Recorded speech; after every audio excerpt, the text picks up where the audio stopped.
கர்த்தரும் இரட்சகரும் வரப்போகிறதான ராஜாதி ராஜாவும் நியாயாதிபதியுமாயிருக்கிற ஆண்டவர் இயேசு கிறிஸ்துவின் ஈடு இணையற்ற பரிசுத்தமுள்ள மேலான நாமத்திற்கே என்றென்றைக்கும் உள்ள சதா காலங்களிலும் மகிமை உண்டாவதாக ஆமேன்.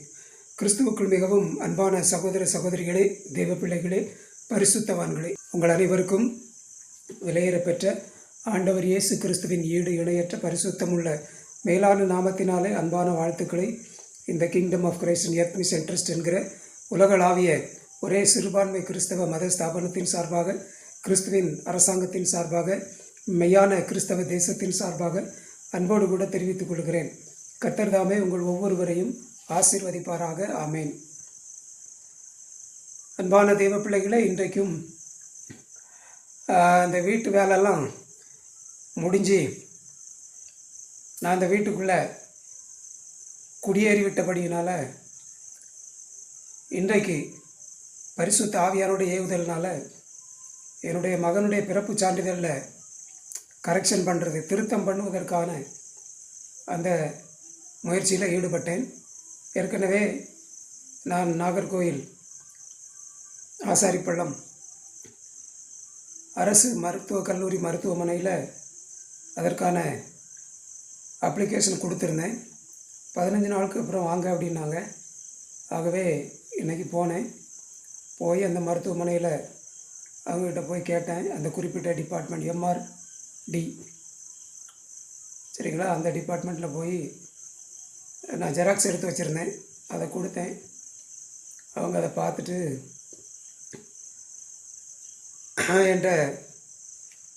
என்னுடைய மனைவிக்குரிய ஸ்கூல் சம்மந்தப்பட்ட அந்த ஆவணமும் ஆதார் கார்டும் இல்லை, அது ஜெராக்ஸ் கொடுங்க அப்படின்னாங்க.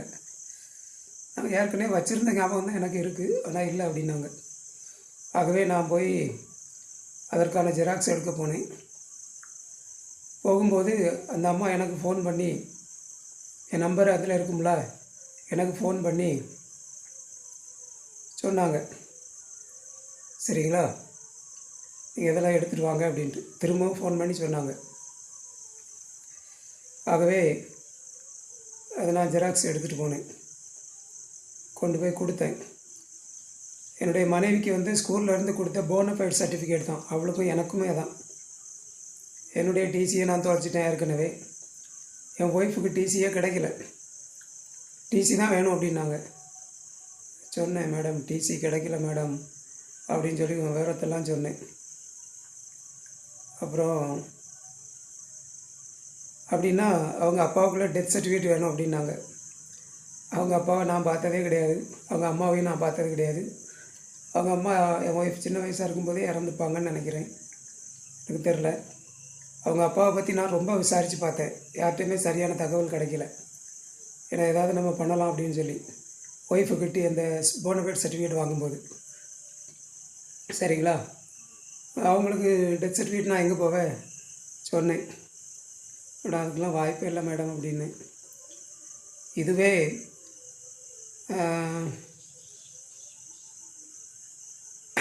50 வருஷத்துக்கு முன்னால் உள்ளதெல்லாம் எந்த ஸ்கூல்லையுமே இருக்க வாய்ப்பு இல்லை அப்படின்னு எல்லா ஸ்கூல்லையும் சொன்னாங்க, சரிங்களா. அதனால் எங்களுக்கு அதுக்கெலாம் வாய்ப்பு கிடையாது இடம் அப்படின்னு. அப்புறம் கேட்டுட்டு, சரி நான் இதை வச்சு அந்த மேடத்துக்கிட்ட கொடுக்கேன், அவங்க தந்தாங்கன்னா வாங்கிட்டு போங்க, இல்லைன்னா நீங்கள் இன்னும் செய்யுங்க அப்படிங்கிற மாதிரி சொன்னாங்க. ஆனால் நல்லா பேசினாங்க என்கிட்ட, சரிங்களா, பொறுமையாக நிதானமாக சொன்னாங்க. வெயிட் பண்ணுங்கள் அப்படின்னாங்க. எல்லாம் ரெடி பண்ணி ஒரு 2 மணி நேரம் 3 மணி நேரம் வெயிட் பண்ணியிருப்பேன். கூப்பிட்டாங்க, எழுதி கொடுத்துட்டாங்க. அந்த மேடம் எழுதி கொடுத்துட்டாங்க.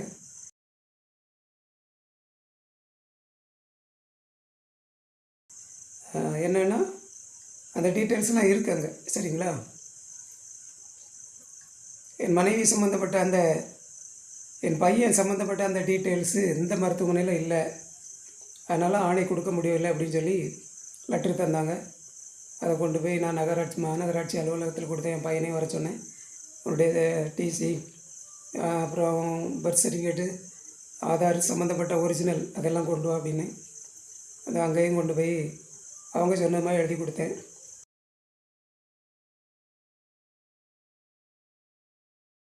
அந்த மேடம் அதெல்லாம் பார்த்துட்டு என்னுடைய பர்த் சர்டிஃபிகேட்லாம் வச்சுருந்தேன். என்னுடைய பர்த் சர்டிஃபிகேட்டை பார்த்துட்டு நல்லா பேசினாங்க அந்த மேடம். நாகர்கோவில் மாநகராட்சி அலுவலகத்தில் எனக்கு களக்காடு முனிசிபாலிட்டி உங்களுக்கு அப்படியா அப்படின்னாங்க. ஆமாம் அப்படின்னு. முத்துராமலிங்கம் சார் அவங்களுக்கு கொடுத்துருக்காங்க அப்படின்னாங்க. ஆமாம் அப்படின்னு. எங்கள் கிளாஸ்மேட்டு, நாங்கள் 2 பேரும் கிளாஸ்மேட் அப்படின்னாங்க. அந்த நாகர்கோவில் மாநகராட்சி அலுவலகத்தில் அந்த மேடம் வெரிஃபை பண்ணாங்கள்ல அவங்க. கொஞ்ச நேரம் பேசிகிட்டு இருந்தாங்க, நல்லா பேசினாங்க. பேசிவிட்டு சரி இதை நீங்கள் உங்களுக்கு ஜெராக்ஸ்லாம் எடுத்துக்கிட்டிங்களா, எடுத்துகிட்டு பாக்ஸில் போட்டுப்போங்க, ஒரு 2 வாரம் கழித்து நீங்கள் பாருங்கள் ஆன்லைனில். ஏன்னா இப்போது எங்களுக்கு ரொம்ப டைட்டு. ஏன்னா அந்த எஸ்ஐஆர் ஃபார்ம் அது சம்மந்தமான இதை தான் பார்த்துக்கிட்டு இருக்காங்க, வெரிஃபை பண்ணிகிட்டு இருக்காங்க. பாருங்கள் எங்களுக்கு இப்படி வேலை போட்டு எங்களுக்கு ஒழுக்கம் எடுக்கிறாங்க. அதனால் இந்த வேலையும் இருக்கிறதுனால கொஞ்சம் முன்ன பின்ன ஆகும், 1 மாதம் கூட ஆகலாம் அப்படிங்கிற மாதிரி சொன்னாங்க. ஆனால் கண்டிப்பாக உங்களுக்கு வந்துடும். அதனால் ஒரு 2 வாரத்துக்கு பிறகு நீங்கள் பாருங்கள், 15 நாளுக்கு பிறகு பாருங்கள். அப்படி வரலைனாலும் உங்களுக்கு 1 மாதத்துக்குள்ளே, நாங்கள் இந்த பிஸியில் இருக்கிறதுனால கொஞ்சம் டிலே ஆகும் அப்படின்னு சொன்னாங்க. அன்பானவர்களே, அந்த 2 இடத்துலையுமே 2 சீட்லேயும் இருந்தவங்கள ஆண்டவர் எனக்காக ஆயத்தப்படுத்தி வச்சுருக்காரு. இல்லைன்னா மற்ற இடத்துலலாம் பர்த் சர்டிஃபிகேட் இருந்தால், டெத் சர்டிஃபிகேட் இருந்தால் கொண்டு வாங்க, இல்லைன்னா போய்கிட்டே இருங்க அப்படின்ட்டு இருப்பாங்க. மூஞ்சில் அடித்த மாதிரி பேசியிருப்பாங்க. அன்பானவர்களே, கர்த்தருடைய கிருபையினால் போன காரியத்தை சக்ஸஸ்ஃபுல்லாக முடிச்சுட்டு, அப்புறம் எனக்கு ஏற்கனவே இந்த இடுப்பு வலி, அந்த கால் உளைச்சல், வலது கால் உளைச்சல், குனிய முடியலை, உட்கார முடியலை, அந்த பிரச்சனை இருக்குது அப்பப்போ. சரிங்களா, நான் இப்போ நிற்கிறோம்ல, இப்போ வலி கொடுக்க ஆரம்பிச்சிட்டு, அதுக்காக மயிலாடிக்கு போய் ஒரு சார் சொன்னாங்க, ஏதாவது உங்களுக்கு பிடி இருக்கும், மயிலாடியில் போய் நீங்கள் தடவிட்டு வாங்கினாங்க. மயிலாடிக்கு போய் பையன் கூட மயிலாடிக்கு போய் தடவிட்டு வந்தேன். அவங்க இந்த எண்ணெய்லாம் கொடுத்துருக்காங்க, மாத்திரைலாம் கொடுத்துருக்காங்க ஒரு 5 நாளைக்கு. அன்பானவர்களே, சரிங்களா, போன காரியத்தை வெற்றிகரமாக முடிச்சிருவார், ஆண்டவர் கிருபை செய்தார். அன்பான தெய்வ பிள்ளைகளே, சரிங்களா, கர்த்தருடைய பரிசுத்த நாமம் மகிமைப்படுவதாக. ஆமேன், ஆமேன், ஆமேன். இப்போ 7 மணிக்கு தான் வந்தேன். ஒன்றுமே சாப்பிடலை இன்றைக்கி, ஒரு டீ கூட குடிக்கலை இன்றைக்கி மாதிரி ஒரு நாளும் இல்லை. அன்பானவர்களே, கர்த்தர் தாமே உங்களை ஒவ்வொருவரையும் ஆசீர்வதிப்பாராக. ஆமேன், ஆமேன், ஆமேன்.